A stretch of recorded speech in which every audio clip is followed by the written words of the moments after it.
Good morning, బాగున్నారా?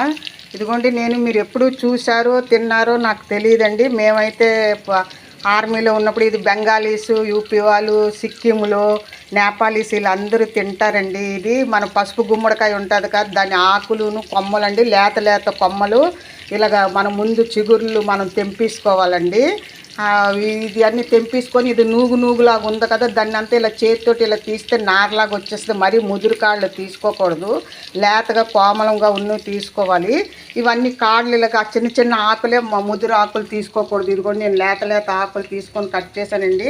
ఇవన్నీ ఇలా నారలాగా తీసేయాలండి, చిన్న చిన్న ముక్కలు తీసేసుకోవాలి.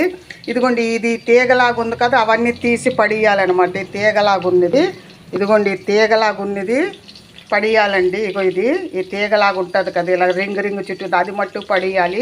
ఈ లేతవంతా ఇలాగ ఇరిపిసి మన తోటకూర కాళ్ళు ఎలాగైతే నార తీసేసి ఎలాగైతే కోసుకుంటామో అలాగనమాట. ఇది చాలా విటమిన్ అండి, మీరు చూసి కూడా ఉండరు. చాలామంది ఆర్మీలో పనిచేసిన వాళ్ళందరికీ తెలుస్తుందండి. ఇది బెంగాలీ చాలా తింటారు. ఇది వేపుకొని ఉంటే ఏమీ లేదు. ఇది ఆవాల నూనె వాడతారండి వాళ్ళు.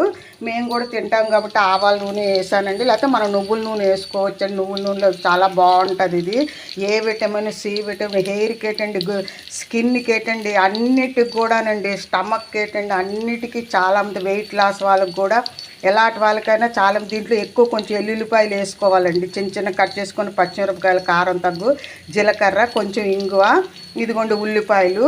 ఇదిగోండి ఇది ఇలా కట్ చేసి నేను కొంచెం దీంట్లో ఆవాల కూర అప్పుడు చూపెట్టాను కదా, నేను ఆవాలు కూర చిన్న లేతగా ఉన్నది. ఇదిగోండి ఈ రెండు మిక్స్ చేస్తున్నాను అనమాట. ఇది కూడా చాలా విటమిన్ అండి. ఇది కాల్షియం, ఈ రెండిట్లో కూడా ఏ విటమిన్, కాల్షియం చాలా ఉంటుంది. ముడుకులు నొప్పి ఉన్న వాళ్ళకి చాలా మంచిదండి. లేతగా ఉన్నప్పుడు మనం చేసుకొని తినొచ్చండి, చాలా బాగుంటుంది. ఇది చాలా బెనిఫిట్స్, హెల్త్ బెనిఫిట్స్ అండి. ఇది ఏదో మనం సీజన్ ఫుడ్స్ ఎలా తినాలో అలాగా మనం ఈ ఆకుకూరలు కూడా తినాలండి, చాలా మంచిది. మీరు చేసి ఉండరు, ఇక్కడ మన ఆంధ్రాలో ఎవరు తినరు కదా. నేను ఈ చెట్టు మాకు పెట్టానమాట, వచ్చింది.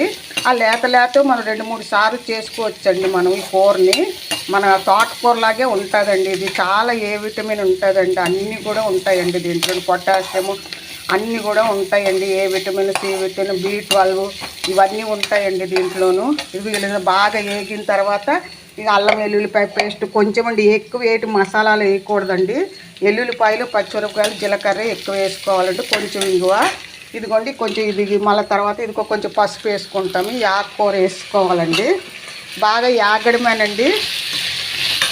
కొంచెం పసుపు, కారం అసలు అవసరం లేదు, మనం కారం ఎక్కువ తింటాం కాబట్టి కారం వేసుకుంటే, లేకపోతే అవసరం లేదండి. ఇదండి ఇది కద్దుక సాగు అంటారు, గుమ్మడికాయ ఆకు అనమాట. థ్యాంక్ యూ సో మచ్ అండి. మీకు నచ్చితే ఒక లైక్ ఇవ్వండి, షేర్ చేయండి, చాలా చేసుకొని తిని చూడండి మీరు, చాలా బాగుంటుంది ఇది. ఇదిగోండి ఇలాగా ఇది వేగాం కదా, మళ్ళీ ఇప్పుడు ఈ కూరని ఇలాగ వేసేయాలన్నమాట. మనము ఇదంతా నూనెలోనే వేపుకోవడం అని ఉండి, నీళ్ళు అనేది వేయకూడదు, ఆవిరిలోనే ఉడికిపోద్ది. ఇదంతా లేత కాళ్ళే కదా. ఇదిగోండి ఇలాగ కాడలు చూసారు, ఇలాగ నేను చిన్నగా కోసాను అనమాట. ఇదిగోండి ఇలాగ చిన్న కోసాను అనమాట. ఇది బాగా ఈ నూనెలోనే చేసుకోవాలండి. నేనంటే ఆవాల నూనె తింటాం కాబట్టి నేను ఆవాల నూనెలో వేపుతున్నానండి. ఇదంతా బాగా కలుపు, టేస్ట్ తగ్గ ఉప్పు వేసుకొని, మనకు కావాలంటే కొంచెం కారం, మనం కొంచెం తింటాం కాబట్టి కొంచెం కారం వేయాలండి, అంతే. ఇది బాగా నూనెలో దగ్గరికి అయిన తర్వాత మనం తోటకూర ఎలాగ వేపుకుంటామో అలాగేనండి, అంతేనండి. ఇది థ్యాంక్ యూ సో మచ్ అండి. మీరు కూడా చేసుకోండి, చాలా బాగుంటుంది.